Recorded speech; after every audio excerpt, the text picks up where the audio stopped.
You won't believe what just happened.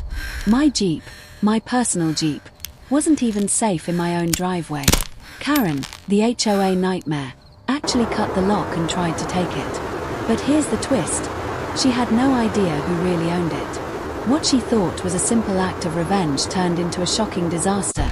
And everything she tried to hide, exposed. By the time this is over, you'll see exactly how a seemingly harmless neighbor crossed the line, and why karma hit harder than she ever imagined. Stay with me, because this isn't just a story about a Jeep. It's about secrets, control, and justice finally being served. I've lived in my neighborhood for a few years now, and honestly, I always thought I had seen everything. The HOA drama, the whispers, the complaints that made no sense, and of course, Karen. Everyone knew her. Everyone tried to avoid her. But no matter how hard you tried, she always found a way into your business. It's like she lived off controlling the tiny lives around her. For the longest time, I stayed quiet. I kept my distance. I followed the rules, even when the rules made no sense. I thought if I stayed out of trouble, she would stay out of my way. I was wrong. The day everything changed started like a normal morning. I had just gotten home after a 3-day assignment out of town. I was tired. My body was heavy. My head felt like it was filled with sand. All I wanted was to park my Jeep in the driveway, get inside, shower, and collapse into my bed. Nothing more, nothing less. But the moment I turned into my street, I felt something strange. You know that feeling you get when the air around you just feels wrong? Like your instincts are whispering that something isn't right. That's exactly what it felt like. The road was quiet, but not the peaceful kind of quiet. More like the kind of quiet that feels suspicious, unnatural. I slowed down as I approached my house. The first thing I noticed was the way my front gate was slightly open. Not wide open, just enough for someone to slip through. I usually lock it before leaving town, and I was absolutely sure I had locked it this time. I remember doing it. These things stick in your mind when you're used to being cautious. My stomach tightened. I pulled into the driveway slowly, scanning my yard, the neighbor's window, the street. Everything looked normal, but somehow, it didn't feel normal. I parked the Jeep and stepped out, the gravel crunching under my boots. The cold morning air felt sharper, heavier. Maybe I was overthinking it. Maybe the wind pushed the gate open. Maybe a delivery guy forgot to close it. Maybe. But then I saw it. The lock on my side gate, my heavy steel lock, wasn't just hanging open. It was cut. Clean. A straight slice through the metal like someone used bolt cutters and didn't care who noticed. The cut edges were shiny. Fresh. Recent. I stopped breathing. I just stood there for a moment with my heart thumping so hard it felt like it echoed in my ears. Someone had been inside. The weird part. Nothing else looked touched. No broken windows. No footprints. No tire tracks. Nothing missing. At least not yet. I walked slowly toward the backyard, one cautious step at a time. I don't scare easily, but something about seeing that clean-cut lock made the hairs on my arms stand straight up. I knew bolt cutters when I saw a bolt cutter cut. This wasn't accidental. This wasn't curiosity. This was intentional. I pushed open the gate and stepped inside. The first thing I saw was my Jeep spot in the backyard, empty. Completely empty. For a second I just stared, trying to understand what I was seeing. My brain didn't want to process it. I blinked. I looked again. The space was empty. Clean. No Jeep. No tire marks. No tools. No sign of a struggle. It was just gone. My chest tightened, and the first name that entered my mind wasn't a thief. It wasn't some random stranger. It was Karen. Karen, who had complained about my Jeep being too loud. Karen, who complained that it didn't match the HOA aesthetic. Karen, who once tried to tell me I needed approval to wash my own vehicle in my own driveway. Karen, who believed everything in the neighborhood, every inch, every person, every detail, belonged under her control. I felt anger stir under my skin, but also confusion. Even Karen wouldn't be stupid enough to steal a vehicle. Not a Jeep. Not mine. And definitely not this Jeep. But before I could even process any more, I heard a noise. A faint clink. Metal against metal. It came from the other side of the yard, near the back fence. I silently stepped closer, staying hidden behind the corner of the tool shed. And then I saw her, Karen, standing inside my backyard, holding bolt cutters, breathing heavily like she'd been working hard. And right beside her, my Jeep. Not fully moved out. Not fully moved anywhere. But positioned like she had been trying to push it, pull it, or prepare it for something. Like she was trying to drag it closer to the fence gate, where a trailer could fit. My jaw tightened so hard I thought something might crack. There she was. In my backyard. With my cut lock. With bolt cutters. And with my Jeep, my personal vehicle, just sitting there like she owned it. For a second, I couldn't even speak. I just watched her, trying to make sense of why she would go this far. Why she would do something so bold. So reckless. So illegal. Finally, my voice came out, low, steady, but cold enough to make her jump. Karen, what exactly do you think you're doing? She spun around like she'd been caught stealing cookies from a jar. Her face flushed instantly, anger, embarrassment, panic, like her brain couldn't decide which emotion to choose. Then she snapped. Not apologized. Not explained. She snapped. This Jeep doesn't belong here, she yelled, pointing at it like it was some kind of monster. It violates HOA rules. It's unauthorized. I'm removing it for the good of the community. I stared at her, not blinking. For the good of the community. By cutting locks and breaking into my yard? She didn't answer.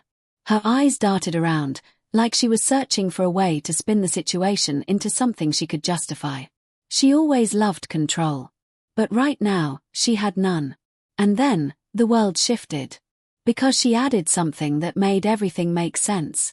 I know who really owns this Jeep, she said with this smug expression that made my skin crawl. And you don't deserve to have it. But she didn't know. Not even close. She had no idea what this Jeep actually was, or who it actually belonged to, or what she had just gotten herself into. At that moment, standing in my own backyard, watching her gripping bolt cutters and lying through her teeth, I realized something. This wasn't about a Jeep. This wasn't about HOA rules. This wasn't even about me. This was about control, power, ego, and Karen finally crossing a line she could never walk back over. I took a slow breath, knowing the next few minutes would change everything. Because the truth behind this Jeep, the thing she didn't know, was going to blow her entire world apart. Karen stood there with the bolt cutters still in her hand, like she didn't even realize she was holding the main piece of evidence against herself. Her fingers were wrapped so tightly around the handles that her knuckles were turning white. The sunlight reflected off the metal, and for a second, I just stared at it, the tool she used to cut into my privacy, my security, and my property. But I wasn't angry yet. Not fully. I was still focused on trying to understand what pushed her to go this far. Explain it, I said again, slower this time. What are you doing with my Jeep? Karen took a deep breath, lifted her chin, and tried to regain her fake confidence. That confidence she always used when she wanted to intimidate people. It's not your Jeep, she repeated. It's unauthorized. I've had complaints. The HOA doesn't approve of vehicles like this being stored on the property. So I'm removing it. I raised an eyebrow. Removing it. By yourself. With bolt cutters. She glanced at the cutters as if seeing them for the first time. Then she quickly dropped them behind her leg, like she could hide them from reality. Karen, I said slowly, the HOA can barely afford new mailbox locks. Since when do they have a private towing unit, run by you? She stiffened. She hated being questioned. Karen liked compliance, not conversation. I don't need permission, she snapped. The rules are the rules, and if you don't follow them, someone has to enforce them. But cutting my lock isn't enforcing rules, I said. It's breaking the law. Her lips tightened. I had no choice, she said. You're hiding something with this Jeep. Everyone knows it. I know it. I've been watching. That sentence hit differently. I felt something cold slide down my spine. You've been watching. She looked directly into my eyes, and for the first time that morning, I saw something unsettling: obsession. Not curiosity. Not concern. Obsession. I've seen you come and go, she continued. I've seen the people who visit. I've seen you leave late at night. You think nobody notices. But I do. I took a breath and kept my expression flat, though inside I was processing every word. Her watching wasn't harmless. Not anymore. She had convinced herself that she knew something. But she knew nothing. Absolutely nothing. Because the truth was something she couldn't even imagine. I stepped closer to her, but kept my voice steady. What exactly do you think you know? She smirked, a twisted little expression that made her look proud of herself. I know this Jeep doesn't belong to you, she said. I know you're hiding something illegal. I know you're not who you say you are. That last sentence stung in a strange way, because it was half true. She didn't know the real story. She had assumed the worst. She always did. But the reality was far from illegal. In fact, it was the opposite. I looked at my Jeep. I looked at the cut lock. I looked at Karen, breathing hard, sweating, paranoid, convinced she had exposed some deep secret. And then, for the first time since I spotted the missing Jeep, I laughed. Not because it was funny. Not because it was light. But because the truth of the situation was so wildly different from what she believed that the entire moment felt unreal. You think I'm hiding something illegal? I asked. She folded her arms. Yes, she said proudly, confidently. I finally caught you. I shook my head slowly. Karen, I said, this Jeep doesn't belong to criminals. She blinked. What? This Jeep, I continued, belongs to a police task force. Her mouth fell open, literally fell open. She looked like she forgot how to breathe. What do you mean, police? She whispered.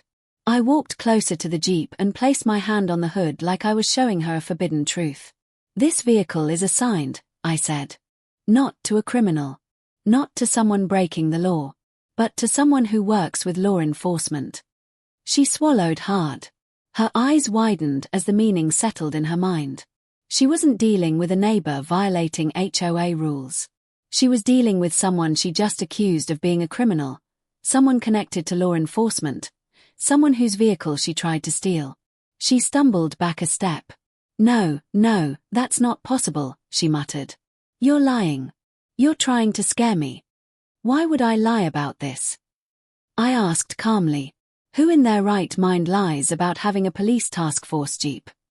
She didn't answer. Her mind was racing, her eyes darting between the Jeep, the lock, the bolt cutters, and my face. She was trying to find a way out, a way to twist this into something she could control again. But every direction she looked took her deeper into the truth she didn't want. You can't prove that, she said finally. It was a weak response. Shaky. Uncertain. But I didn't need to prove anything to her. The proof was already built into the vehicle itself. Do you know why the windows are reinforced? I asked quietly. She blinked. Do you know why the underbody is plated? I asked again. Her silence answered for her. She had never noticed. She never paid attention to the details that mattered.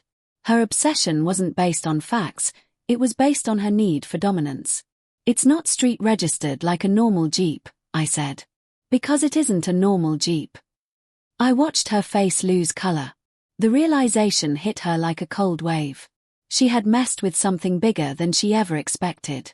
She finally whispered, I didn't know. No, I said, you didn't. Her shoulders lowered. Her eyes dropped to the ground. Her confidence drained out of her body. But the story didn't end there. Because Karen was not someone who apologized. She wasn't someone who admitted fault. She wasn't someone who let go of control. So the moment she regained a tiny bit of composure, she straightened her posture and forced a shaky breath. Well, she said, trying to sound confident again, you should have notified the HOA. You should have told me.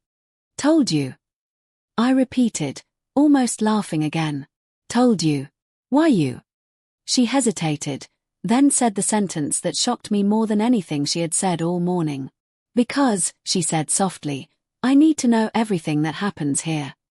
That one line, that one tiny line, told me everything I needed to know about her mindset.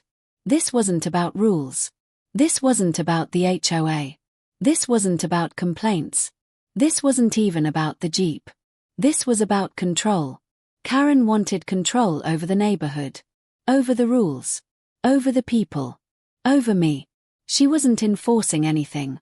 She was trying to dominate. But she didn't know who she chose to challenge. Because the moment she cut that lock, the moment she stepped into my yard, the moment she touched that Jeep, Karen crossed into territory she couldn't talk her way out of. Her face was pale. Her voice was trembling. Her hands shook.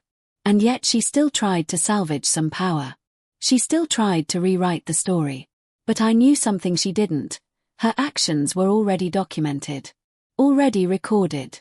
Already part of a case she didn't know she just created. Because a police-assigned vehicle isn't just missing. It's tracked. Monitored. Logged. And Karen was about to learn exactly what that meant. Karen stood frozen beside my Jeep, still trying to process everything I had just told her. The air around us felt heavy, like the whole neighborhood was holding its breath. She looked smaller than usual, not physically, but in the way a person shrinks when their confidence breaks. Her shoulders sagged. Her lips trembled. Her eyes jumped between me and the Jeep like she was stuck between denial and fear. But Karen wasn't built to stay silent. She couldn't handle being cornered, even when she was obviously wrong. And that's when her survival instinct kicked in. She started looking for a witness. Someone she could manipulate. Someone she could drag into her narrative. Someone she could control. Unfortunately for her, the neighborhood had already started noticing something was happening. First, it was Mr. Daniels from across the street. He was out for his morning walk with his old beagle, Cooper. He stopped at the edge of my driveway, squinting at the scene unfolding in my yard. "Everything okay over there?" he called out. Karen's face lit up. A witness. Someone she thought she could use. "Oh, thank goodness, Mr. Daniels," she said dramatically, waving him over. "He's accusing me of stealing his Jeep." I closed my eyes for a moment, already exhausted. Of course she'd say that. Karen always needed to twist things into her favor. Mr. Daniels walked closer, looking confused, his eyebrows furrowed. He looked at me. Looked at Karen. Looked at the cut lock on the ground. Then at the bolt cutters beside her shoe. "Karen," he said slowly, "why do you have bolt cutters?" She stuttered. I was trying to help. The HOA doesn't tell residents to break locks," he said firmly. Karen opened her mouth to argue, but nothing came out. Before she could recover, someone else appeared. Sarah, the neighborhood dog walker. She lived 2 streets away, and she instantly recognized drama when she saw it, especially when it involved Karen, who had yelled at her last month for walking the wrong kind of dog. Sarah stopped on the sidewalk and crossed her arms. "What's going on now?" she asked with a tone of annoyance. She wasn't a fan of Karen, and that made her walk closer without hesitation. Karen pointed at me again. "He's threatening me. He claims I'm stealing his Jeep." Sarah raised an eyebrow. "Karen, why are you in his backyard?" "He left the gate open," Karen lied. "The lock was already cut." I couldn't help myself. I laughed, one sharp, involuntary sound. "Karen, the lock is literally at your feet." Everyone looked down at the shiny, freshly cut lock lying near her sneakers. And that's when the third person appeared. Of all people, it had to be Megan, the HOA board member who tried to be neutral, but always ended up siding with whoever looked like the victim. She walked toward us quickly, her expression tense as if she sensed the storm brewing. "Is everything all right?" Megan asked cautiously. Karen ran to her like a child who had scraped her knee. "Oh, thank God, you're here," Karen said, clutching her arm. "He threatened me. He tried to hide this Jeep. It's unregistered. It violates the rules. I was trying to enforce the guidelines." Megan's eyes flicked to me. She respected me. But she also believed in rules. And Karen knew how to manipulate that part of her. Before Megan could say anything, I simply pointed at the bolt cutters. Megan, I said. She cut through my property lock. Megan blinked at the cutters. At the lock. At Karen. Karen, please tell me that's not what it looks like. Karen pressed a hand to her chest, pretending to be hurt by the accusation. I was trying to protect the neighborhood, she insisted, her voice cracking like she was the victim. And that's when the fourth person showed up. Someone who changed everything. Officer Hernandez. He lived 2 houses down. Not in uniform, but still with that calm, authoritative presence that never really goes away. He slowly walked closer, hands in his pockets, observing the scene. What's happening here? He asked, scanning every detail. Karen lit up again, thinking she finally had someone on her side. She practically ran to him. Officer, thank goodness. He's threatening me. Karen stood trembling beside my Jeep, her eyes glued to the ground like she was trying to disappear into the dirt. The neighborhood had gathered silently around us now, not in anger, but in shock. People whispered. People stared. Nobody knew what to do or what to say. Everyone felt the tension rising, but none of them realized the real story hadn't even begun yet. They didn't know about the alert. The silent one. The automatic one. The one that activated the second Karen cut the lock. I did. And Officer Hernandez probably suspected it. But Karen. She was completely oblivious to what she had triggered. She thought the worst thing she had to worry about was an angry neighbor and a disappointed HOA board member. She thought all she needed was a dramatic apology, a twisted explanation, or some emotional manipulation to get out of this. But she had no idea that the next few minutes were going to change everything. The first car, it happened slowly at first. A faint engine sound echoed from the main road, steady, controlled, professional. Not the sound of a rushing civilian driver. Not the casual hum of a mail truck. A vehicle with purpose. With intent. Karen didn't notice. She was too busy whispering to herself, replaying her mistakes in her mind. But I noticed. I always notice. Officer Hernandez noticed too. His posture shifted. Subtle, but noticeable. He straightened his back. Folded his arms. Became more alert. Megan glanced at him. You okay? She asked quietly. He didn't take his eyes off the street. Just, wait, he said. And then it appeared, a black, unmarked SUV with government plates. It turned onto our street, moving at a calm but intentional pace. Karen finally looked up. What is that? She asked, voice trembling. Nobody answered. Nobody needed to. The SUV pulled up right in front of my house. The doors opened in perfect sync. 2 men stepped out, dressed casually, but not sloppy. Clean cut. Focused eyes. The kind of posture you don't earn at an office job. Karen stepped back instinctively. Her lip trembled. Her hands shook. The first man looked at me. Everything all right? He asked. I nodded. It's contained. Karen turned pale. Contained. Contained. What does that mean? She stammered, stepping backward. The second man walked toward the Jeep, inspecting it calmly, like he had done this 1,000 times. He didn't touch anything, just looked, noting the position of the vehicle, the cut lock, and the bolt cutters that Karen had dropped earlier. He turned toward me. Lock was cut recently, he asked. Yes, I said. He nodded once. Understood. And then he turned to Karen. Her breath caught. He said in a calm but sharp tone. Can you step over here for a moment? I didn't know, Karen whispered immediately. I didn't know anything. I didn't know this Jeep belonged to. He raised a hand gently, stopping her mid-sentence. I'm not asking for a statement right now. I'm just asking you to step over here. Karen swallowed hard. But, am I in trouble? He didn't answer. Which was worse than saying yes. The neighborhood reaction, the neighbors didn't move. Nobody breathed. Nobody even shifted their weight. Everyone felt the gravity now. Everyone realized something bigger than HOA drama was happening. Mr. Daniels held his dog close. Sarah whispered, "Oh my God," under her breath. Even Megan, who always tried to stay neutral, looked shaken. Karen looked around desperately for support. for sympathy, for someone to defend her. But nobody stepped forward. Not one person. Her reputation had been annoying before, but now it was dangerous. Nobody wanted to be on the wrong side of this. Karen took one small step forward, then another, moving toward the officers as if her legs were made of stone. The second car, just when things seemed like they had settled, another sound came from the main road. A second engine. Heavier. Stronger. Karen's head snapped toward the street. "No," she whispered. "Not another one." A second unmarked SUV appeared. Then a marked patrol car behind it. Quiet, lights off, but present. Karen swayed slightly. Her face turned from pale to ghost white. Her breathing turned into tiny, sharp gasps that sounded like panic settling deep into her chest.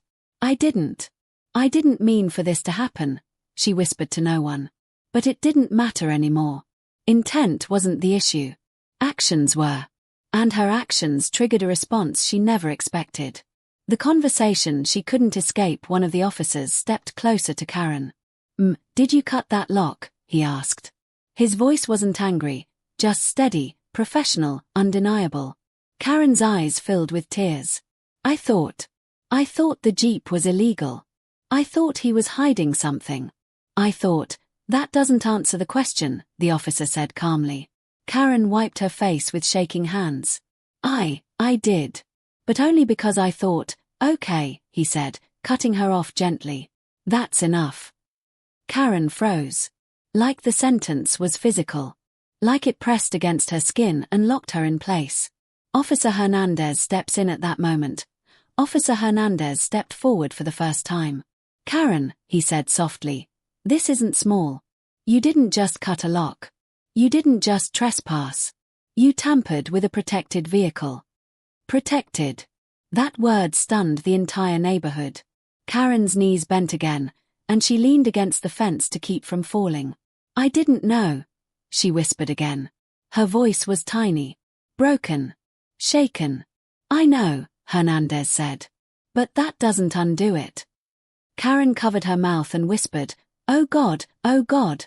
The quiet revelation. One of the federal officers approached me quietly. "Do you want to make this official?" he asked. Karen heard that. Her eyes widened. No, please, don't." I didn't answer immediately. I looked at Karen, truly looked at her. She wasn't faking anymore. She wasn't dramatic. She wasn't performing. For the first time since the day I moved here, Karen looked genuinely terrified. Not anger. Not entitlement. Just pure fear. Fear of consequences she never expected. She whispered again, barely audible. I didn't know. But ignorance doesn't erase damage. It only explains it. And the worst part. This wasn't over. This was just the start. Because the federal officers weren't the only ones who responded to the alert. Another unit was coming. A unit Karen never wanted to meet. I didn't plan on talking to Karen that day. Honestly, I didn't even want to look in her direction. I was still replaying every moment. Her cutting my lock, her acting like she owned my driveway, and her standing there like she was the victim when the officers showed up. But sometimes life has a way of forcing conversations you never asked for. And sometimes karma doesn't whisper. It walks right up to your door and knocks. The day after the police took her statement. The next morning, I went outside early. I needed fresh air, time to think, time to process what had happened. And, truthfully, I also wanted to check my Jeep again. Even though the officers had already inspected it and confirmed nothing had been damaged beyond the lock, I still felt uneasy. When someone invades your space, even once, it stays with you. As I stood there looking at the Jeep, I heard footsteps behind me. Slow, hesitant, almost nervous. I didn't even need to turn around. I already knew. Karen. She cleared her throat like she was trying to gather courage. I didn't say a single word. I wanted her to speak first. She stepped a little closer. Can we talk? The old me, the polite me, would have said sure. But after everything she had done, I wasn't going to make this comfortable for her. So I said the same 3 words she had once thrown at me, make it quick. Her version of the story. She sighed. Look, I know the police were here and it all looked bad, but you have to understand something. I was only trying to protect the neighborhood. I stared at her. By cutting my lock. By trying to take my Jeep. She didn't meet my eyes. Because you were being suspicious. I almost laughed. Suspicious? For what? That Jeep, she said, pointing at it like it was some kind of threat. It was always going in and out at odd hours. Different people driving it. You barely talked to anyone. You kept to yourself. It didn't feel right. I shook my head slowly. So instead of asking me like a normal adult, you decided to break into my property. She crossed her arms. I was trying to make sure you weren't bringing trouble into this neighborhood. I took a deep breath. Karen, that Jeep isn't even technically mine. Her eyes snapped up. What do you mean? I stayed quiet for a moment before I finally said it. It belongs to a police task force. Her face turned white. The moment reality hit her. What do you mean a task force? She whispered. It's used in an undercover rotation, I explained calmly. I maintain it. I store it. And when needed, one of the officers picks it up to run operations. She took a full step back. You're lying, she whispered. Ask the officers who were here yesterday, I said. They only asked for my ID because they needed to update their logs. Her hands shook. I didn't know. You didn't care to know, I replied. That's the difference. She opened her mouth, but no words came out. For the first time since moving into this neighborhood, Karen looked small, weak. Not in a humiliating way, just in a way that showed the truth had finally caught up to her. And then she said the words I never expected. I didn't mean for things to go that far, she said. But I wasn't convinced. Because Karen wasn't sorry for cutting the lock. She wasn't sorry for trespassing. She wasn't sorry for lying to the HOA about me. She wasn't sorry for trying to take something that didn't belong to her. She was only sorry because she got caught. And because the situation suddenly involved law enforcement in a way she wasn't prepared for. Her fear was real. Now she grabbed her arm nervously. Are they going to file charges against me? I shrugged. Not my call. Her breath caught in her throat. Then she tried another angle. Look, can't we just forget this happened? Forget. Forget that she tried to commit theft. Forget that she cut a lock on a vehicle used by actual police officers. Forget the lies, the drama, the accusations. Absolutely not. But I didn't answer her question directly. Instead, I simply said, you need to stop involving yourself in things that don't concern you. That hit her harder than yelling ever could. I walked away, but she followed. I went inside, trying to end the conversation, but she stepped forward again. You don't understand, she said. If this affects my standing with the HOA, they could vote me out of board privileges. Ah, there it was. The real fear. Not guilt. Not remorse. Not concern for the neighborhood. But fear of losing the power she had spent years building. I finally understood everything. Karen didn't just want control. She needed it. Her identity depended on it. But things were already shifting. Later that afternoon, a couple of neighbors came to talk to me. And for the first time since I moved in, they were friendly. Almost too friendly. One of them said, we didn't know what really happened yesterday. Karen told us you were being investigated. I raised an eyebrow. Investigated for what? They exchanged awkward looks. Then the woman said, she told us she caught you dealing stolen vehicles.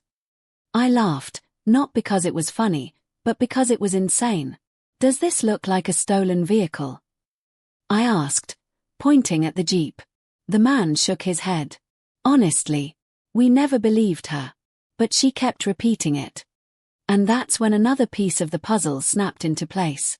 Karen's lies had been spreading longer than I realized. The HOA meeting that changed everything. 2 days later, I got an email, mandatory HOA meeting. Attendance required. I didn't plan on going. I never liked HOA meetings, and this one definitely wasn't going to be pleasant. But something pushed me to attend. Maybe it was curiosity. Maybe it was closure. Maybe it was the fact that the officers told me another property check would happen because of the incident. Either way, I showed up. Karen was there, sitting stiffly, pretending everything was normal. But you could see it in her eyes. She was nervous. Very nervous. People whispered behind her. Some pointed. Some stared at me. Something big was about to happen. And I didn't start it. But I wasn't going to stop it either. The HOA building was already half full when I walked in. Chairs were arranged in straight lines, but the room felt tense, uneven, like everyone had already heard pieces of the story but didn't know which version was true. Some nodded politely when they saw me. Some stared. Some just pretended they didn't notice. But the one person who couldn't pretend was Karen. She was seated at the front table, the board table, with her usual binder, her pens, her organized stack of rulebooks. Except today, her hands were shaking just enough for me to notice. Her eyes flicked to me, then away. Not with the usual arrogance. But with fear. Real fear. And that was the first time I realized. She already knew the night wasn't going to go her way. The meeting begins. The HOA president, Mr. Dalton, cleared his throat and tapped the microphone. "Let's begin," he said. His voice tried to sound neutral, but it wasn't. There was strain. Pressure. Like he'd been handling emails, complaints, and calls non-stop since the incident. He went through the boring stuff first. Budget updates, landscape issues, pool repairs. But everyone in the room knew why they were really there. It wasn't about the budget. It wasn't about the pool. Everyone was waiting for the Jeep incident. Karen tries to take control of the narrative finally, the president sighed. "All right, next on the agenda, the security incident involving a resident's vehicle." The room went silent. Karen immediately leaned toward her mic. "If I may begin," she started. But Dalton raised a hand. "No. You'll speak after." Karen's face twitched. No one had ever shut her down publicly like that before. She closed her binder slowly, lips pressed tight. He turned to me. "Since you're the affected resident, would you like to explain what happened from your perspective?" I stepped up, calm and steady. I tell the story, simple, direct. No drama. I didn't exaggerate anything.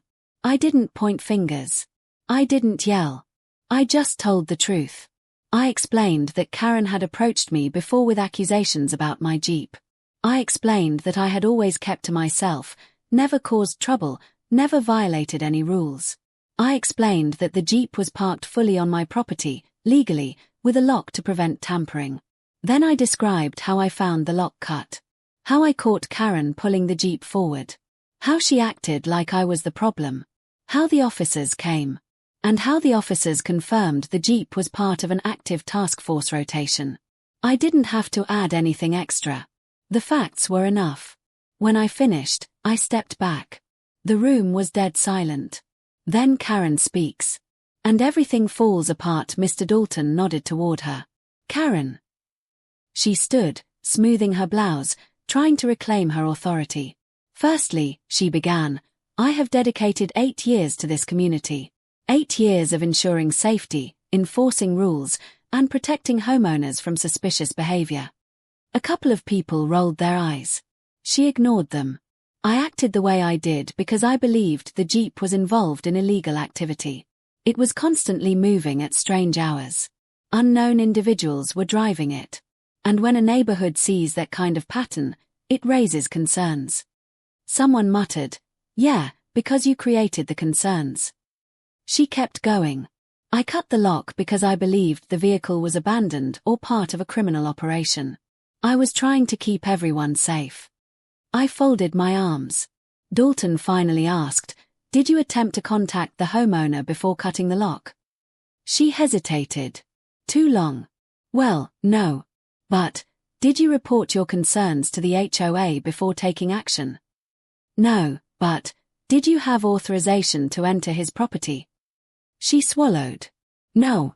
The room broke into whispers. The neighbors start speaking up. A man from the back raised his hand. "Karen, didn't you tell us he was selling stolen cars?" Karen spun around. I never said stolen. I said suspicious." The woman next to him shook her head. No, you said stolen. You said he was under investigation. You told us his Jeep wasn't registered. More murmurs. Karen's shoulders stiffened. Another neighbor spoke up. You told us the police were watching him. Someone else, you told me the Jeep was linked to gangs. Karen held her hands up. I was misinformed. You misinformed yourself, a woman snapped. Dalton rubbed his forehead.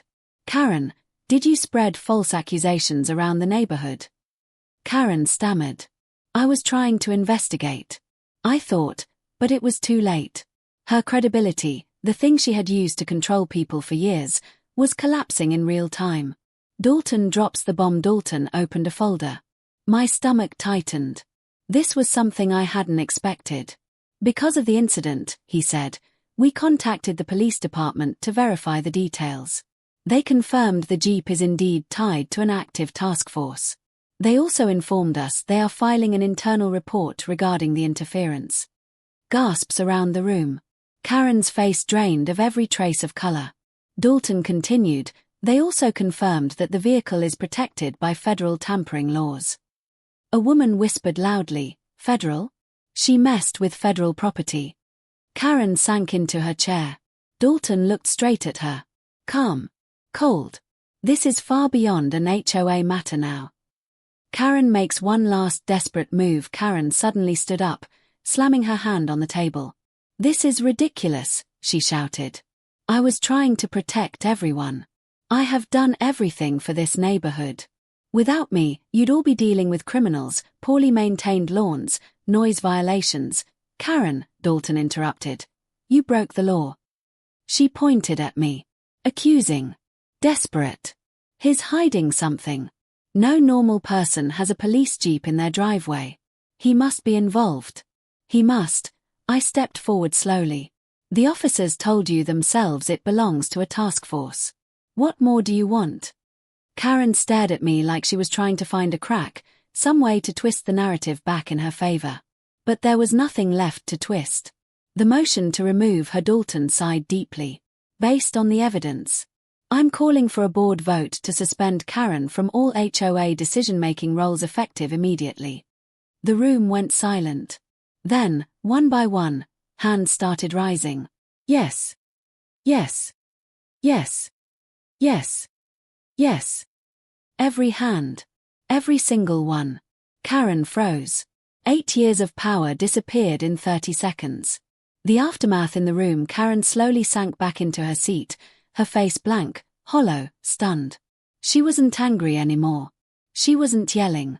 She wasn't controlling the room. She was just quiet. For the first time ever, she realized something. Her power didn't come from rules. It came from people's fear of her. And once that fear was gone, she had nothing left. But the meeting wasn't over. Dalton turned to me again. We appreciate your cooperation with law enforcement. If there's anything you need from the HOA going forward, let us know. The way he said it. It wasn't just respect. It was gratitude. People actually came up afterward to apologize for believing Karen's lies. Some apologized for avoiding me. Some apologized for gossip. I didn't need their apologies, but I accepted them anyway. Because after all the chaos, this was the first time the neighborhood felt normal. But Karen, she didn't speak to anyone. She gathered her binder, closed it slowly, and walked out without saying a single word. Yet the story wasn't over. Not for her. Not for me. Because the police weren't done. The HOA meeting should have been the end of everything. Karen was voted out. Her lies fell apart. Her reputation collapsed in front of the whole neighborhood. But life has a strange way of showing you that the thing you thought was the end is actually just the beginning. Because 2 days after the meeting, a black unmarked SUV pulled onto my driveway. I recognized it immediately. Task Force. And not just any officer. It was Detective Harris, the one who originally inspected the Jeep when the incident happened. He stepped out, serious as always. But there was something different in his expression this time. More deliberate. More focused. He walked toward me and said, "We need to talk." Inside. Those 4 words alone made the air feel heavy. When a detective says inside, You listen, we sat at my kitchen table. He didn't waste time. We reopened something because of your neighbor, Harris said. And we need to ask you a few things. My stomach tightened. About the Jeep? I asked. Yes, he said, but not only the Jeep. He placed a folder on the table. Thick. Heavy. And for a second I wondered how long Karen had been messing with things. Harris leaned back in his chair. Your neighbor has been calling the department for almost a year. I blinked. Calling the police? On me? He nodded. On you? On other neighbors? On anyone she didn't like? She reported suspicious vehicles, alleged drug trafficking, stolen items, trespassing, you name it. My mind went blank. All without evidence, he continued. Every call she made was either exaggerated or completely fabricated. I let out a breath I didn't realize I was holding. So this wasn't the first time she targeted someone. Not even close, he said. You were just the one who documented everything. You had timestamps, pictures, video. Most people didn't. That hit me harder than I expected. All this time, I thought Karen singled me out because of the Jeep. But the truth was more disturbing. She had a pattern. Her pattern of control. Harris opened the folder. Inside were pages and pages of logged calls. Some looked official. Some were handwritten notes. Some had names I recognized, neighbors I'd barely spoken to. He pointed at one record. She claimed the teenager 2 houses down was selling drugs. I frowned. That kid. He plays video games all day. Exactly, he said. But she called it in 3 separate times. He flipped another page. This one was about Mr. Patel. She accused him of running an illegal Airbnb. I knew Mr. Patel. A quiet guy. Always respectful. And this one, Harris said, tapping another sheet, was a call about you. 5 months ago. 5 months. I repeated. But I didn't even have the task force Jeep yet. Doesn't matter, he replied. She claimed you were parking commercial vehicles illegally. All of it false. I sat back. My brain was trying to process the scale of it all. Karen hadn't just become controlling because of stress. She hadn't snapped randomly one day. This was a lifestyle for her. A system. A game of manipulating fear, using rules as her shield, and controlling the narrative before anyone else could. The Jeep incident just happened to be the first time she messed with the wrong thing. Why the task force got involved again? I looked at Harris. So, what does this mean for me? He hesitated. Then he said something I didn't expect. When you told Karen the Jeep belonged to the task force, she didn't keep that information to herself. I stared at him. What do you mean? She called us. Again. And this time she claimed you were impersonating law enforcement. I closed my eyes. Of course she had. Is that why you're here? I asked. Partially, he said. But mostly because we needed to confirm something. He leaned forward. When she cut that lock, she unknowingly tampered with equipment we were using for an ongoing operation. My chest tightened. I didn't know that. You weren't supposed to, he said. But she interfered with a federal vehicle. And that triggered a mandatory review. I swallowed. Is she in serious trouble? He closed the folder slowly. Yes. But that wasn't the worst part. Harris lifted a second folder. Thinner than the first one, but something about it looked personal. He pushed it toward me. What's this? I asked. It's something we found while reviewing her calls, he said. A pattern we didn't expect.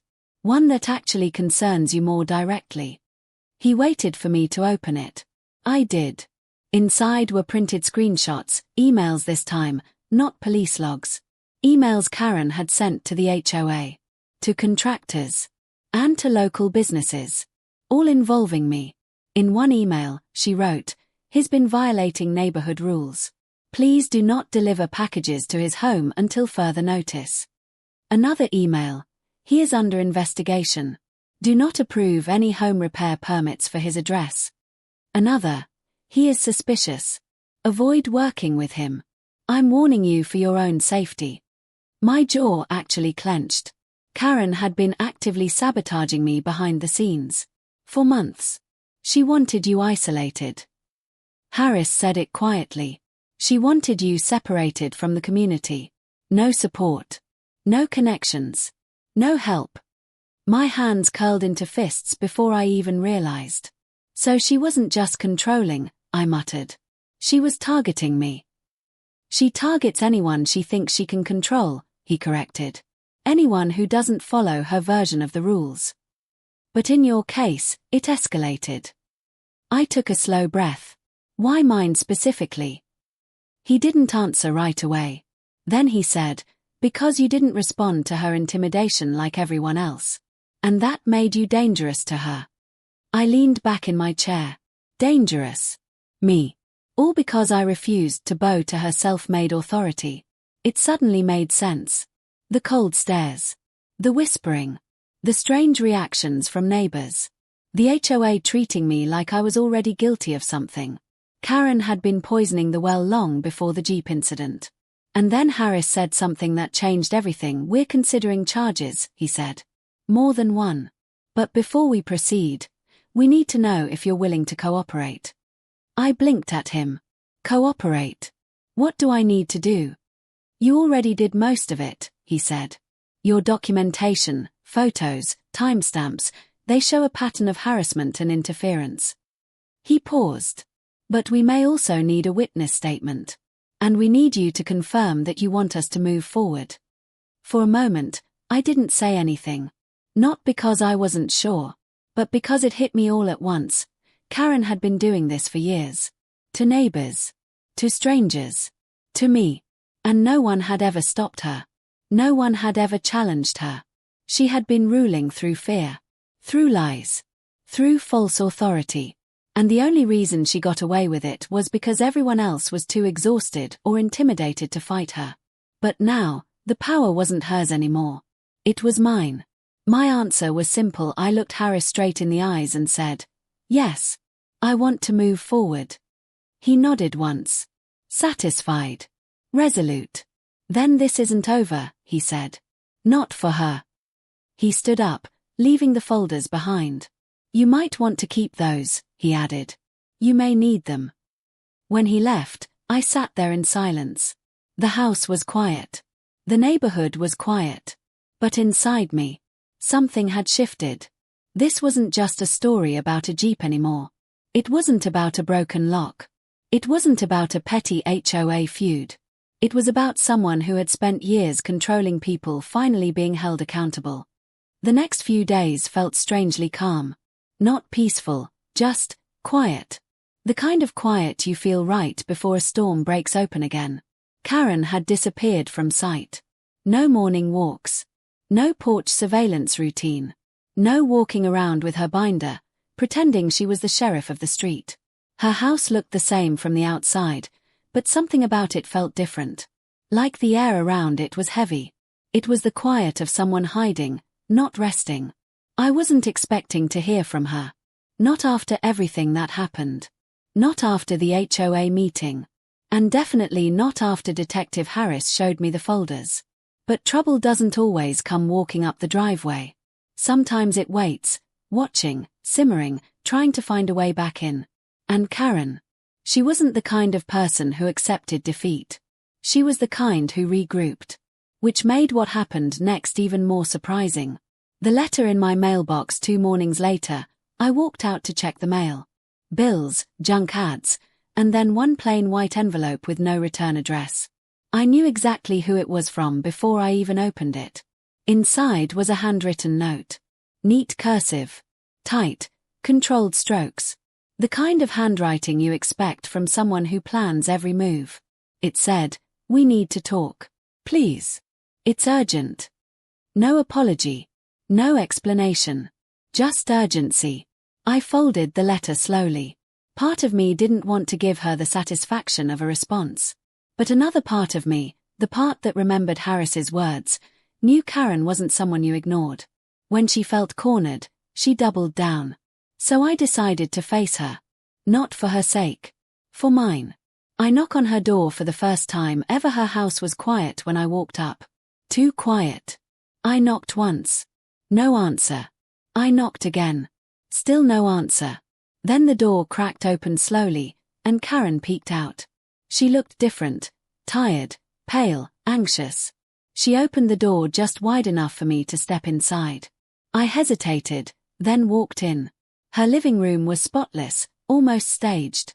But her face was not. She finally spoke. "I think someone called the police on me," she whispered. I stared at her. "You think?" I replied. "Or you know." She lowered her eyes. "I got a notice. They want to question me again. About everything." The mask starts cracking. Karen sat down slowly, clasping her hands together like she was trying to keep herself from shaking. "I didn't know the Jeep was involved in anything serious," she said. "I never meant to tamper with police equipment." I didn't respond. "And I didn't know you were connected to them," she added quickly. "I thought you were just hiding something." I exhaled. "You thought wrong." She swallowed hard. "I thought the Jeep was dangerous," she said. "And when you didn't talk to anyone, it made it worse. People who keep to themselves usually." I cut her off. "People who keep to themselves have a right to. That's not a crime. And you don't get to invent crimes just because you feel uncomfortable." Her face tightened. "I wasn't inventing." "Yes, Karen. You were." She looked away. And for a moment, I saw something I had never seen in her before. Not anger. Not superiority. Not arrogance. Fear. Deep, genuine fear. "She finally says it. What's going to happen to me?" she whispered. I didn't know how to answer that. Not because I didn't want to, but because it wasn't my place. "That's not up to me," I said finally. "The police asked for my cooperation, yes. But the consequences. That's between you and them." She clenched her jaw. "I can't lose everything I've built," she said. "I can't." I didn't say anything. And then she said something I did not expect. "I know what I did was wrong, but you don't understand why I did it." I raised an eyebrow. "Then explain." She took a shaky breath. Karen's origin story, the one she never told anyone. "I used to run a neighborhood watch, years ago. In another state." I stayed silent. "There was a break-in," she said. "A real one. Someone got hurt. And people blamed me for not doing more. They said if I was paying attention, it wouldn't have happened." She stared at her hands. "I promised myself I would never let something like that happen again. Not on my street. Not where I lived." I understood her fear, but not her actions. "So you tried to control everything," I said softly. "I tried to prevent things," she corrected. "If something looked out of place, I checked it. If someone seemed suspicious, I watched them. I wasn't trying to be a villain. I was trying to be someone people could depend on." I nodded slowly. "But you crossed the line," I said. "More than once." She nodded too. Weakly. Regretfully. "I know." But then her tone shifted. "But you have to help me," she said suddenly. The softness disappeared. The fear turned to urgency. The vulnerability hardened into determination. "I need you to tell the police this was a misunderstanding," she said. "Tell them I was trying to protect the neighborhood. Tell them you forgive me." I raised my head slowly. "And why would I do that?" "Because they listen to you," she snapped. "And if you tell them this is nothing, they'll drop it." Her voice broke. Not because she was sorry, but because she was desperate. She wanted power back. She wanted control back. She wanted her old life back. But she didn't want accountability. I finally tell her the truth she needed to hear. "You don't get to cause chaos," I said quietly, "and then demand people clean it up for you." Her breathing quickened. "I didn't mean for it to go this far," she whispered. "You cut a lock," I said. "You tried to steal a vehicle. You spread lies about me to neighbors, to businesses, to the HOA. And you've done the same thing to other people." She flinched. "Do you think they won't find out?" I asked. "Do you think the police won't uncover your pattern?" Karen stared at me with wide, wet eyes. "What will happen?" she asked again. I took a deep breath. "You won't be arrested today," I said. But this won't disappear. They're taking this seriously. And telling them to drop it won't fix what you did. She covered her mouth with her hand, holding back a sob. For the first time, I felt something unexpected. Not sympathy. Not forgiveness. Not anger. Just clarity. Karen wasn't a monster. She wasn't evil. She was someone who thought fear was the same thing as safety. Someone who mistook control for protection. Someone who kept tightening her grip until she crushed everything, including herself. The one thing I did decide, I'm not going to lie for you, I said softly. But I'm also not going to try to destroy you. She exhaled shakily. You'll have to face the consequences, I continued. But what happens next is between you and the law. Not me. Her shoulders sagged like the weight of 8 years suddenly landed on her. For a long moment, neither of us spoke. Then I stood up and walked toward the door. Take care of yourself, I said quietly before leaving. And maybe, let other people live their lives. She didn't answer. I walked out and closed the door behind me. But when I returned home, something was waiting for me. A black and white cruiser was parked by the curb. 2 officers stood beside it, looking directly at my house. When they saw me, they approached. Sir, one of them said, we need to talk to you. It's about Karen. My stomach dropped. What happened now? I asked. The officer exchanged a glance with his partner. She just made another call. I blinked. Another call. The officer nodded. She reported that you threatened her life. I felt the floor drop out from under me. She said you came to her house, he continued, and told her you'd finish this yourself. She claims you intimidated her. My jaw tightened. That's a lie, I said instantly. We figured, he replied. But we still need to take a statement. I closed my eyes. Karen wasn't done. Not even after everything. Not even after facing consequences. This wasn't fear anymore. This was retaliation. This was her last attempt to regain control. I thought I had seen every possible reaction from Karen. The fake confidence. The fake outrage. The fake tears. The victim routine. The I run the neighborhood attitude.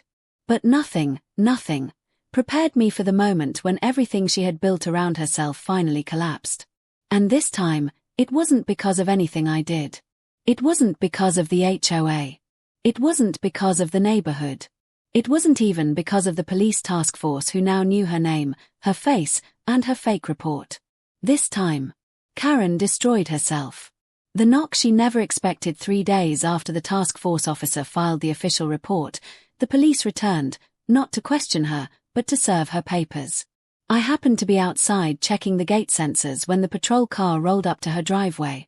She stepped onto her porch wearing an oversized robe, messy hair, and a face that looked like she hadn't slept in days. The officers approached calmly. No sirens. No drama. Just procedure. We need a moment of your time, the lead officer said. Karen crossed her arms. Her voice shook. What now? I already explained everything. My HOA gave me full authority. The officer didn't even blink. You're being served. Attempted vehicle theft. Property damage. Filing a false police report. And unauthorized entry onto private property. Her jaw actually dropped. She looked at the papers like they were written in another language. No, this isn't happening. This is a misunderstanding. I was protecting the neighborhood. Why am I being treated like a criminal? The officer responded calmly, because, you committed a crime. The look on her face, pure panic mixed with disbelief, said everything. The neighborhood started watching the sound of the patrol car and the arguing drew people out of their homes. Doors opened. Curtains moved. Neighbors stepped outside pretending to check their mail or walk their dog, but everyone knew the truth. They wanted to see Karen finally face consequences. Helen from across the street whispered loudly, "Took them long enough."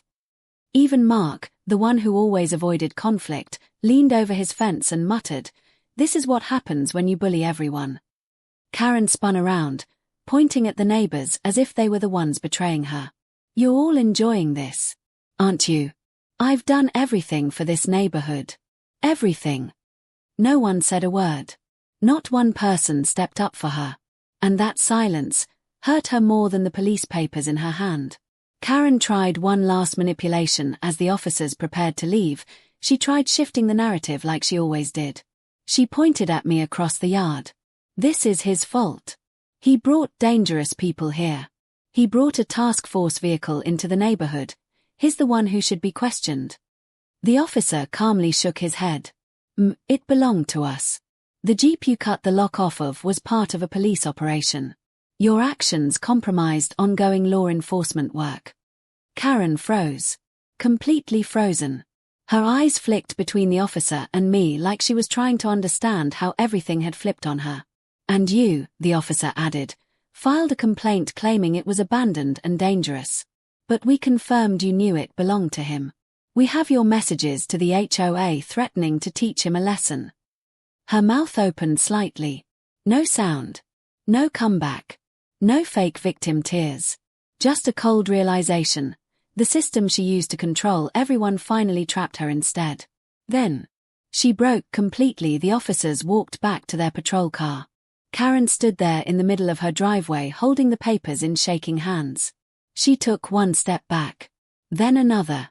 Then she sat down right there on the concrete and whispered to herself, this wasn't supposed to happen. I didn't do anything wrong. I was just trying to make things better. It wasn't a dramatic collapse. It was the collapse of someone who spent years building a fantasy where she was in charge and suddenly had to live in the real world. For a second, just a second, I actually felt a little pity. Not because she deserved sympathy, but because she was finally confronting something she had avoided her entire life: accountability. The HOA tried to distance themselves later that evening. The HOA president, Robert, showed up at her door. He tried to be supportive, but even he kept his distance like she was contagious. We're very sorry, Karen, but the board cannot take responsibility for your personal actions, she snapped. Her voice rang through the cul-de-sac. Personal. You told me to act. You let me handle everything. You used me. Robert raised both hands. We advised you to follow procedure. We never told you to trespass or cut locks. We never authorized you to take anyone's property. That was your interpretation. Her interpretation. Those words hit her like a punch. Because deep down, she knew he was right. They had enabled her behavior for a long time, yes. But she had also loved it. She loved the authority. She loved the fear. She loved controlling people. Now she realized the HOA was only pretending to be on her side because she did their dirty work. But the moment she became a liability, they abandoned her. Her voice cracked as she said, I did everything for this neighborhood, and now everyone is turning on me. Karen finally came to my door. It was around 8:30 p.m. when I heard hesitant knocking. Slow. Uneven. Not her usual aggressive pounding. When I opened the door, Karen stood there, not angry, not screaming, not putting on a performance. Just defeated. Her voice was barely above a whisper. I didn't know. I swear. I didn't know it belonged to the police. If I had known, I would have never touched it. I stayed quiet. I didn't interrupt. I didn't yell. I didn't gloat. She continued, tears forming in her eyes. I thought you were challenging me. Challenging the HOA. Trying to ignore the rules. Karen, I said calmly, I wasn't trying to challenge you. I was just living my life. She wiped her face with her sleeve. I don't know how to fix any of this. Everyone hates me now, and I'm probably going to jail over something I didn't think through. For the first time, she wasn't acting. She wasn't manipulating. She wasn't trying to spin a story. Her voice sounded like someone realizing that every bridge she burned was gone. I didn't say much. I simply told her the truth. You created this. You pushed too far. And you hurt too many people. You can fix it, but only if you accept what you did. She looked down. No excuses. No denial. Just silence. Then she walked away slowly, like someone carrying the weight of her entire life's choices on her shoulders. But the story wasn't over. Tomorrow, she would face the consequences in full. And Part 10 will reveal Karen's final fate and the justice she never expected. The day started quietly, but I knew it wasn't going to stay that way. Karen's actions had set a chain of events in motion that she could no longer control. The HOA was done protecting her. The neighbors were done fearing her. The police were done waiting. And me. I was done worrying if she'd ever face the truth. I woke up early, the sun barely rising, and saw the familiar black unmarked SUVs parked near her house. Task force vehicles. Patrol cars.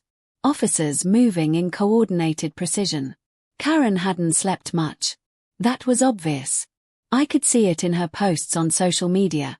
A few desperate messages that seemed to vanish almost immediately. She knew the authorities were coming.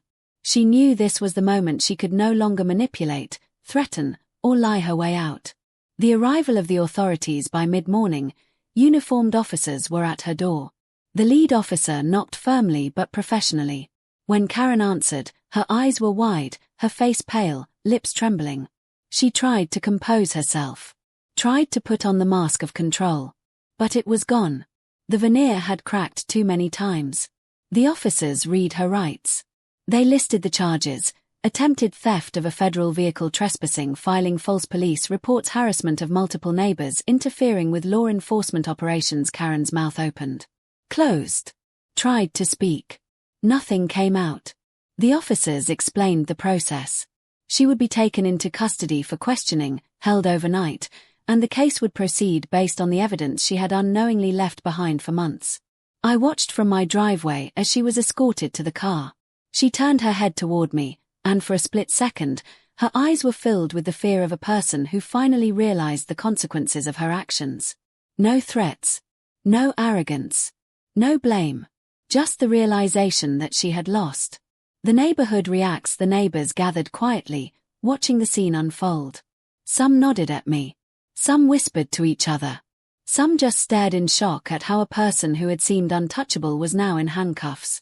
Helen from across the street said quietly, "Finally. She can't ruin anyone else's life." Mark added, "I didn't think anyone could stand up to her." The atmosphere felt surreal. For years, Karen had been controlling, intimidating, and spreading lies. Now, that power was gone. The neighborhood finally exhaled. It wasn't celebration, it was relief. Reflections on the incident. I sat back in my chair later that day, thinking about everything that had happened. The Jeep, which had been just a personal vehicle to me, had become the trigger for revealing the truth. Karen, who had seemed like a powerful, untouchable force in the neighborhood, had revealed the fragility of her own character. Fear, control, and manipulation can feel safe while you're doing it. But the moment someone refuses to comply, the house of cards collapses. It wasn't just about me or the Jeep. It was about the neighborhood, the community, and the fact that truth has a way of catching up to those who try to bury it. Karen's downfall. Within a week, the full investigation was complete. The police confirmed that she had targeted multiple residents with false reports. The HOA documented her harassment and interference in emails and meeting notes. Neighbors came forward to corroborate incidents of intimidation and misinformation. By the end of the week, Karen was formally charged with multiple offenses, including tampering with federal property, a serious crime that carried potential jail time. Her social media presence disappeared. Her control over the HOA evaporated. Her reputation, built over years of intimidation, was shattered. The most important thing: no one feared her anymore. The emotional closure I didn't celebrate. I didn't gloat. Instead, I felt a profound sense of justice. Karen's actions could have caused serious harm, not just to me, but to anyone she perceived as a threat. And while the legal system would take care of her, the neighborhood itself healed in the process. People felt safe. They felt heard. And they realized that they didn't have to live in fear of a single person's twisted sense of authority. I walked around my property, checking the locks, inspecting the Jeep. Everything was fine. The lock had been replaced, security cameras operational, and my property safe. But the real safety wasn't just physical. It was emotional. The knowledge that someone who tried to dominate and terrorize the neighborhood was finally facing the consequences was a relief unlike anything I had felt in years. Lessons learned. As I reflected, a few lessons stood out clearly. Documentation matters. Keeping records, photos, and logs of Karen's actions was the key to proving the truth. Without it, she might have continued unchecked. Silence can be dangerous. Many neighbors didn't speak up for fear of retaliation. Courage, even small acts, matters. Accountability is inevitable. No matter how powerful or intimidating someone seems, their actions will eventually catch up to them. Boundaries are crucial. Protecting your space and asserting your rights isn't arrogance, it's survival. Moving forward, life slowly returned to normal. The HOA reorganized, ensuring stricter protocols for reporting suspicious activity. They also created clear boundaries to prevent any resident from overstepping authority again. The neighborhood became closer. Conversations that had been stifled by fear now happened openly. People helped each other. Trust was slowly rebuilt. And me. I drove my Jeep freely, no fear, no tension. It was just a Jeep again. Not a trigger, not a target, not a source of conflict. Karen's fate. While I wasn't involved in the legal proceedings beyond providing statements and evidence, I kept track of the outcome. Karen pleaded guilty to a combination of charges in court. She received probation, community service, and a mandate to undergo counseling. Federal tampering charges were reduced due to her lack of prior criminal record, but the record would remain permanently. The court emphasized the severity of her harassment and the potential danger her actions could have caused. The ruling was fair, but also a clear message: no one is above the law. The final reflection: standing on my porch one evening, watching the sun set over the quiet neighborhood, I realized something profound. Justice isn't always immediate. It isn't always loud. But it is inevitable. Karen tried to manipulate, control, and intimidate everyone around her. She thrived on fear. But when the truth came out, the consequences were undeniable. And for the first time in years, the neighborhood could breathe. Because justice isn't just about punishment. It's about restoring balance. It's about giving victims peace. It's about showing that power without accountability is temporary and fragile. I leaned back in my chair, letting the cool evening air wash over me. And I knew, finally, that the Jeep, the HOA, and even Karen herself had all taught me one irreplaceable lesson. Standing up for yourself and the truth can change everything.